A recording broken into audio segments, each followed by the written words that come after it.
हम लोग 243 की 243 सब और 243 करेंगे। और इतना मैं आपको बता सकता हूं कि किसी दूसरे दल के से पहले जनसुराज अपने कैंडिडेट्स की घोषणा कर देगा, ताकि कल होके कोई ये न कहे कि अरे इनको दूसरे दल से टिकट नहीं मिला इसलिए जनसुराज में आ गए। उसमें से कितने ऐसे होंगे जो बीजेपी, कांग्रेस, जेडीयू, आरजेडी सब में खाक छान के यहाँ पर अब आ रहे हैं पहले से पॉलिटिक्स? मैं आपको बता दूं कि 90% लोग वो होंगे जो जीवन में कभी चुनाव ही नहीं लड़े थे।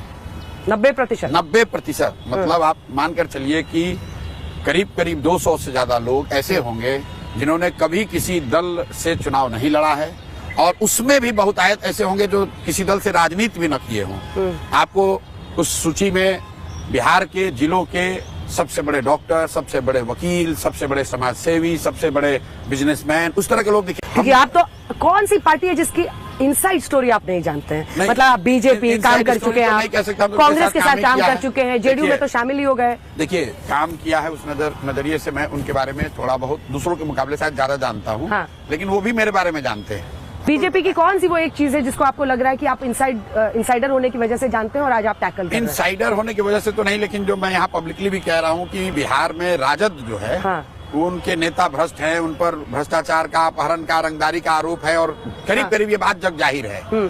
लेकिन भाजपा के जो नेता हैं बिहार में, जो चाल चरित्र चेहरा की बात करने वाली पार्टी है, बिहार में भाजपा का नेतृत्व ऐसे लोगों के हाथ में है जिनका चाल चरित्र चेहरा कई मायनों में राजद से भी ज्यादा बुरा है।